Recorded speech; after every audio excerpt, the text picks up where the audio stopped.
Bonsoir et merci d'être avec nous. Bienvenue sur Polynésie la première. Voici les titres de votre journal. Un cas de filariose a été détecté à Te Ahupu'o. Il a été contaminé à Taha, où la maladie existe toujours. À Tahiti, la famille s'inquiète car il n'y a plus de campagne de prise observée directe de notésine depuis quelques années. Le torchon brûle entre Air Tahiti et le gouvernement après la menace hier soir de Jean-Christophe Bouissou de créer une nouvelle compagnie aérienne pour concurrencer Air Tahiti qui stoppe 27 dessertes aériennes faute d'argent. Nous avons le plaisir ce soir d'accueillir le patron d'Air Tahiti, Manaté Vaivish.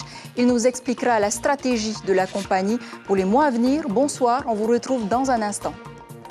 Et puis l'industrie de la croisière aussi bat de l'aile à cause de la Covid-19. Le secteur perd 40% de sa clientèle cette année. Enfin, un mot de culture avec 14 élèves de haut niveau du conservatoire qui passent les épreuves de Ori Tahiti depuis 16 heures face à un jury composé de spécialistes que nous allons trouver tout à l'heure. Mais avant d'aller plus loin, c'est une maladie que l'on croyait éradiquée de l'île de Tahiti, la filariose. Mais voilà, un cas a été détecté à Te Ahupu'o, à la presqu'île. Le voisinage et la famille sont inquiets car il n'y a plus de campagne de prise observée directe de notésine à Tahiti depuis 3 ans maintenant et les médicaments sont chers en vente libre. La direction de la santé tient toutefois à rassurer. Les explications de Nicolas Suire. Attraper la filariose, c'est rare de nos jours, mais c'est arrivé à cette habitante de Te Ahupu'o. Elle l'a contracté il y a 1 mois. Soignée à temps, son mollet a repris une taille normale. Ils m'ont donné des ordonnances pour tous ceux qui vivent avec moi et ils doivent faire des prises de sang pour voir si eux aussi ils ont été touchés par la filariose. Il y a déjà 2 qui l'ont fait, les prises de sang, mais je n'ai pas eu de nouvelles encore et il reste 2 à faire. Des voisins s'inquiètent et ils craignent la contamination. On s'inquiète parce que, on sait, d'après mes connaissances, mon père a fait ce métier. Il a travaillé pour l'Institut Malardé. Et un moustique, il peut parcourir une centaine de mètres. Et c'est ce moustique-là qui peut contaminer tout le voisinage. D'autres demandent le retour des campagnes de prise observée directe car ils s'inquiètent du coût des soins. Pour ceux qui n'ont pas les moyens, je pense la totalité de 10 000 francs pour les consultations et les médicaments, je pense que la personne ne pourra pas se permettre. Quoi. Par personne en plus. Par personne. Du coup, s'il y a 10 personnes, les 10 personnes vont rester chez soi avec la maladie. 1% de personnes contaminées en 2014 contre 12% en 2010 en Polynésie. Plus besoin de distribution de masse selon la direction de la santé, hormis aux îles sous le vent et aux Marquises Sud. Lorsqu'il y a un cas positif, on fait une enquête autour du cas et toutes les personnes qui seront testées positives seront traitées et seront suivies, et tout ça gratuitement. C'est ce qu'on appelle en fait le test and treat, c'est-à-dire on teste d'abord et on ne traite que les personnes positives. Parce que ce médicament n'est pas un médicament de prévention, là c'est un médicament pour détruire les microfilaires et avoir une action aussi sur les vers adultes. Dès l'apparition de douleurs ou de rougeurs s'étendant vers les extrémités des membres, consultez un médecin. Il est capable, grâce à une simple prise de sang, de déterminer si vous avez contracté la filariose. C'est l'absence de soins répétés qui mène à l'éléphantiasis. Et puis nous vous l'annoncions hier soir, Air Tahiti arrête de desservir 26 îles et atolls de Polynésie. Vous imaginez bien sûr l'inquiétude des populations. Sont concernées les Marquises, comme les îles de Uapo et Uahuka, de même qu'aux îles sous le vent, donc l'île de Maupiti, mais surtout les Tuamotu qui sont très impactés par ces arrêts donc, de desserte. Sont concernés donc les atolls de Ana, Apataki, Aratika, Faite, Fakahina, Fangatau, Hikueru, Katiu, Kauwehi, Kaukura, Napuka, Niau, Nukutavake, Pukapuka, Pukarua, Raroia, Reo ou encore Takapoto, Takarua, Takume, Tatakoto, Tureia et Vahitahi. Manaté Vaivish, merci infiniment d'être avec nous sur ce plateau. 26 dessertes supprimées, on vient de le voir. Jean-Christophe Bouissou, ministre en charge du transport insulaire, dénonce hier soir sur notre antenne une prise en otage de la population des archives. Que lui répondez-vous? D'abord, mes premières paroles iront vers ces habitants des îles qui sont touchés par cet arrêt. Je sais à quel point l'avion est important pour ces populations, mais je dois dire que la compagnie n'a tout simplement plus les moyens aujourd'hui de porter ces dessertes du fait de sa situation qui est consécutive à la crise Covid que nous connaissons. Vous prévoyez un déficit de 5 milliards cette année. Pour vous, l'abandon de ces 26 dessertes est une question de survie. Expliquez-nous un peu. La société est actuellement en mode survie. La société essaye de continuer d'exister. Le personnel de la société se voit amputé de 50% de ses rémunérations en ce moment. C'est quelque chose que nous avons pu obtenir de leurs représentants syndicaux. Voilà, c'est une société qui a de grosses difficultés et qui traverse une période difficile. Jean-Christophe Bouissou a dit hier qu'il allait vous convoquer. Est-ce que ça veut dire que vous ne parlez pas avec votre ministère de tutelle ? Si, nous parlons avec notre ministère de tutelle. Nous avons nous-mêmes souhaité une rencontre avec le pays. Nous lui avons exposé la situation à maintes reprises. Et encore la semaine dernière, nous avons adressé au gouvernement un courrier dans lequel nous demandons qu'une réunion soit tenue de manière à évoquer ces difficultés et à trouver des solutions ensemble. La menace la plus surprenante, Jean-Christophe Bouissou, veut créer une nouvelle compagnie. Menate Vaivish, pour vous, c'est du bluff ? Il ne m'appartient pas de juger, de savoir si c'est du bluff ou pas, mais je dis que fondamentalement, ça ne résout pas le problème. Le problème, c'est que ces lignes sont déficitaires, qu'elles soient faites par RTT ou par une autre compagnie, ces lignes continueront d'être déficitaires, compte tenu de leur éloignement et du peu d'habitants qu'il y a sur ces destinations. Donc, ça ne change rien à l'équation. Vous pouvez nous donner, je sais pas, un exemple, par exemple, de ce que ça coûte, par exemple, d'aller sur Nukutavake ?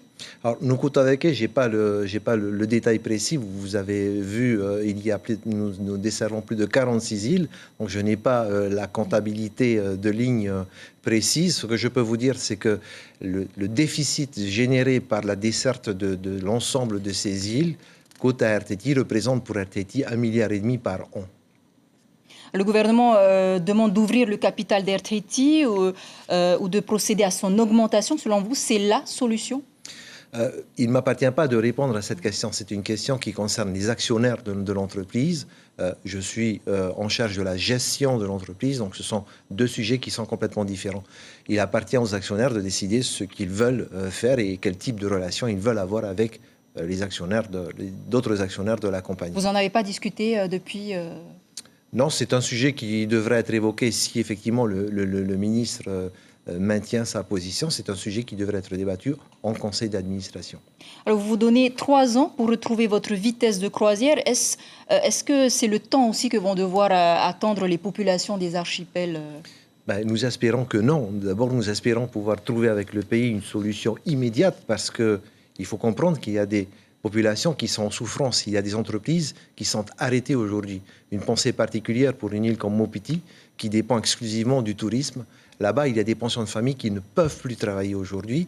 Et cette souffrance doit être adressée le plus vite possible. Donc nous en appelons au pays pour qu'on se mette autour d'une table et qu'on discute de l'élaboration de solutions qui permettent à ces îles de pouvoir être à nouveau desservies. Donc j'espère qu'on n'attendra pas 2 ans ou 3 ans avant de pouvoir retourner vers ces îles.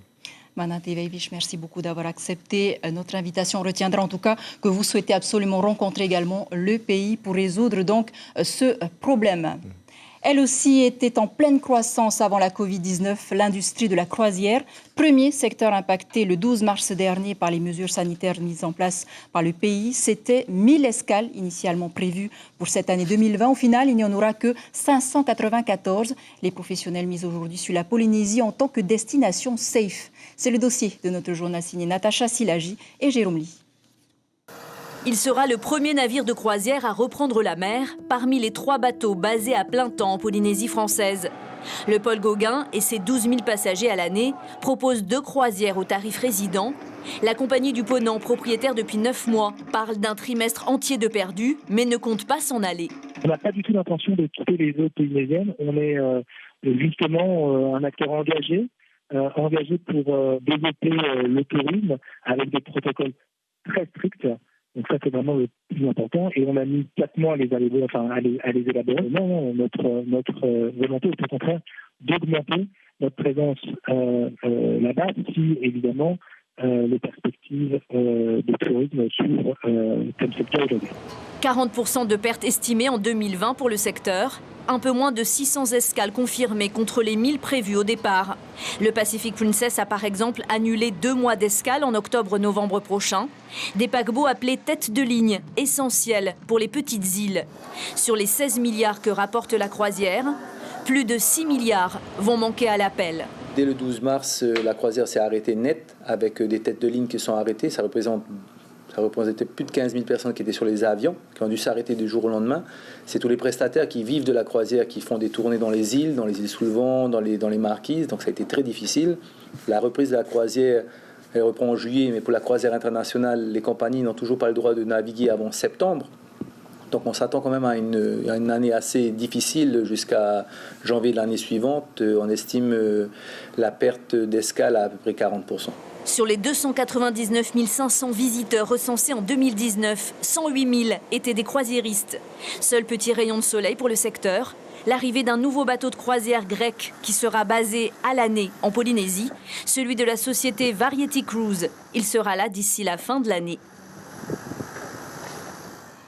Et vous le savez, en temps normal, les billets d'avion coûtent cher pour venir à Tahiti. C'est bien pour cela qu'à Nuku Hiva, les pêcheurs réclament la mise en place d'une formation du brevet de capitaine de pêche côtière, le fameux BCPC, un diplôme qui leur permettrait de pêcher loin des côtes à une distance maximale de 20 miles nautiques et bénéficier par la même occasion d'une exonération sur le carburant ou encore d'obtenir des aides. Malheureusement, cette formation de plusieurs mois n'est dispensée qu'à Tahiti.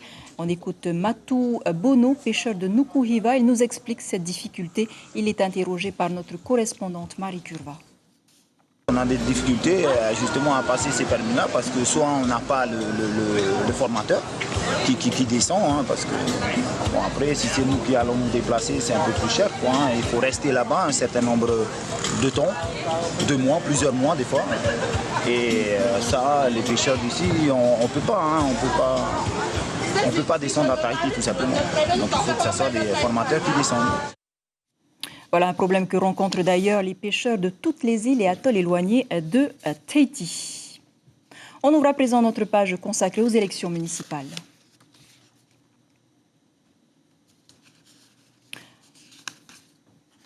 Voilà, et donc aujourd'hui, on s'intéresse donc à Oscar Temaru et son avocat qui étaient à nouveau devant les tribunaux aujourd'hui. C'est donc un reportage de Mario Leroy. Je viens de conclure en leur disant que je fais confiance en la justice avec un grand J. La Chambre de l'instruction entendra-t-elle l'appel d'Oscar Temaru contre la saisie de plus de 11 millions opérée sur son compte bancaire? Une saisie pénale injustifiée pour la défense de l'homme politique. Monsieur Temaru n'a pas été mis en examen, il n'est pas poursuivi devant le tribunal. Donc c'était tout à fait prématuré. En plus, c'est un monsieur avec son épouse qui va pas, le risque, il va pas disparaître. Alors le risque, il a un patrimoine immobilier. Donc s'il avait une dette un jour, il en répondra. Le procureur avait ordonné cette saisie dans le cadre de l'affaire de la protection fonctionnelle votée par la mairie de Fa'a pour le dossier Radio Tefana. Un règlement de compte politique pour le leader indépendantiste. Je suis déclaré inéligible pour 1 an. Mais il savait très très bien que c'est pour toute la mandature, c'est 5 ans. Alors multiplier l'indemnité à l'Assemblée territoriale par 5 ans, ça fait déjà pas loin de 50 millions. Plus 11 millions, là, un beau matin, vous vous réveillez, vous le compte, c'est quoi ça? C'est pas l'acharnement, ça? La Chambre de l'instruction donnera sa réponse dans 15 jours. Voilà, on ouvre à présent notre page consacrée aux élections municipales.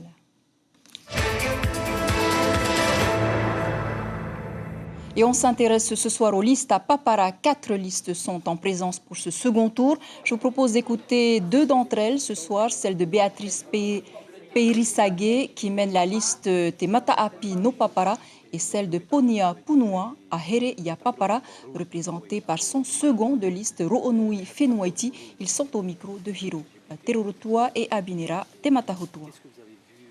aider les jeunes, faire accroître l'économie de la commune, donc beaucoup de choses. Mais aujourd'hui, Temata Api veut d'abord redorer le blason de la commune avec beaucoup de volonté, mettre un conseil municipal uni, puisque je pense que c'est ce qui a péché ces quelques dernières années, avec un conseil municipal divisé qui ne prenait peut-être pas forcément les bonnes décisions. Et donc aujourd'hui, c'est ce qu'on prône dans Temata Apino Papara, c'est que la population puisse élire un conseil municipal uni. Tout d'abord, les premiers, c'est de terminer ce qui a terminé comme projet. Et ensuite, c'est de se tourner vers la jeunesse. Parce qu'aujourd'hui, la jeunesse a besoin d'être rassurée. Pour que cette jeunesse puisse bien vivre dans la commune de Papara, il faut leur donner les moyens. Les moyens au niveau du sport, les moyens aussi au niveau du travail. Vous savez qu'aujourd'hui, ici à Papara, c'est une commune rurale, donc nous avons du foncier. Donc pourquoi pas voir avec le pays de donner du foncier à cette jeunesse pour les tourner vers un phare pour demain. Voilà, et ce matin, Tauhiti Nena, qui brigue le fauteuil de maire de la capitale et leader de la liste Pape Eteto Oire, était l'invité café de la matinale radio. Avec 19,9% des voix au premier tour, Tauhiti Nena compte parmi ses priorités l'embellissement de la ville et l'aide aux commerçants. On l'écoute. Aujourd'hui, les commerçants souffrent. La commune, le maire a décidé, en conseil municipal, on a soutenu, mais de mettre un budget de 36 millions. En sachant que grâce aux commerçants, c'est pratiquement 3 milliards de recettes par an. Donc je crois que le maire se doit de soutenir les commerçants sur un budget de 200-300 millions. À quelle hauteur vous soutiendriez? À hauteur de 200-300 millions, ça correspond à 4-5% de ce que nous versent les commerçants. Pour les aider. Le pays a sa part, l'État a sa part, mais la commune se doit également de soutenir. Au niveau de l'embellissement de la ville, il demande à ce qu'on embellit. Nous allons mettre en place un programme avec un architecte, c'est pas compliqué quand même. À Toulouse, où ils ont mis des mesures incitatives par exemple, où la commune prenait en charge et les propriétaires, ce qui fait qu'ils ont pu réhabiliter et embellir cette ville. 25 ans après, vous voyez les façades, les trous et tout.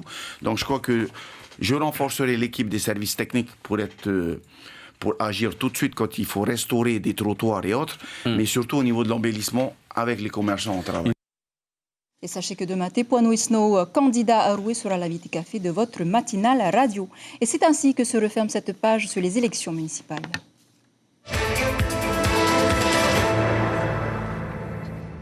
Un mot de culture. Ce soir, 14 élèves de haut niveau du conservatoire passent les épreuves de Orit-Haiti devant un jury composé de spécialistes de la danse traditionnelle. Un examen un peu particulier, perturbé par le confinement, vous allez le voir. Nous rejoignons sur place Brigitte Olivier et son invité Fabien Dinard. Oui, Chiquita, ce soir, c'est le grand soir pour 14 candidats qui se présentent ce soir au brevet de fin d'études du 2e cycle ici au Conservatoire artistique. Fabien Dinard, vous êtes le directeur de cette jolie maison. Vous avez continué à travailler pendant le confinement. Finalement, ces jeunes qui viennent ce soir se présenter ont travaillé pendant le confinement. Oui, ils ont travaillé, on tenait à ce que le télétravail puisse continuer pendant le confinement. On a suivi cela de très près et pour que ces élèves puissent être enfin prêts pour passer leur examen de fin d'année. Alors comment ils ont fait? C'était le télétravail? Il y avait des ateliers? Oui, il y avait des ateliers, il y avait du télétravail. On a utilisé toutes les plateformes possibles pour transmettre les enseignements. Ça a beaucoup été suivi. On a eu un taux assez important de suivi de la part de nos élèves. Donc, ma foi, ça nous a appris une autre façon d'enseigner. Aujourd'hui, ils vont se présenter pour l'obtention de 2 diplômes, le BET, le brevet d'études traditionnelles, et le CFET, le certificat d'études traditionnelles. C'est un aboutissement d'au moins une dizaine d'années d'études pour ces élèves-là. C'est pas encore la fin, parce que le Graal, c'est vraiment la médaille d'or, ce que on appelle le diplôme de fin d'études. Ce sera pour une de ce qui va passer ce soir l'année prochaine, parce qu'il faut 2 ans dans ce cycle pour pouvoir prétendre à passer ce diplôme. En fait, ce que vous nous dites, c'est qu'il faut 10 ans d'études pour danser correctement. Au moins. Au moins, parce que certains ont commencé dès l'âge de 4 ans, 5 ans. Alors Fabien, vous vous sentez comment ce soir en tant que directeur du conservatoire? Vous revivez un petit peu aussi, quoi. Oui, après toute cette période d'enfermement, on est heureux de retrouver nos élèves et nos parents d'élèves. Et c'est un aboutissement, c'est toujours une joie de voir tout le travail qui est fourni par ces élèves, parce qu'aujourd'hui, c'est que des programmes de création. Donc on est impatient et assez excité de voir ce qui nous est présenté pour cette fin d'année. Merci Fabien. Voilà, ça ne va pas remplacer le EIVA, bien sûr, qui n'aura pas lieu cette année. Et c'est vraiment triste, c'est la première année sans EIVA depuis très très très longtemps. Mais enfin voilà, le conservatoire vit quand même. Voilà, merci beaucoup Brigitte pour ce point en direct donc de la maison du conservatoire de Tiperoui. Nous allons clore ce journal à Bora Bora où les élèves de l'école de danse Raïvaïhiti ont repris les cours de Orithiti, toujours avec beaucoup de plaisir. Kevin Hawata, qui dirige l'école, souhaitait se présenter cette année au Heiva des écoles à Tahiti avec ses 60 élèves, mais la Covid-19 est passée par là. Alors l'école a finalement opté pour une préparation en vue de leur spectacle de fin d'année prévu ce mois d'octobre. Nous l'écoutons au micro de Rosanna Maïhuta. Comme tout le monde, ça nous est tombé comme ça dessus. On ne s'y était pas préparé. Et malheureusement, c'est tombé aussi pendant la date où on avait le gala. On maintient le cap et on le fera en octobre. On se doit de donner ce spectacle aux parents. Voilà, c'est ainsi que s'achève ce journal dont je vous rappelle l'information principale. Manate Vaivich, le DG de RTT, répond ce soir à Jean-Christophe Bouissou. Il justifie son choix de fermer définitivement 26 dessertes car elles coûtent 1,5 milliard de francs pacifiques par an. Je vous rappelle qu'hier, le ministre des Transports insulaires menaçait de créer une nouvelle compagnie aérienne. À la une de vos quotidiens demain, la dépêche titre « L'hôpital préparé au scénario le plus extrême ». Voilà, c'était l'essentiel de l'actualité. Merci de nous rester fidèles. 5h30, vos infos radio. Très belle nuit sur la première. À demain.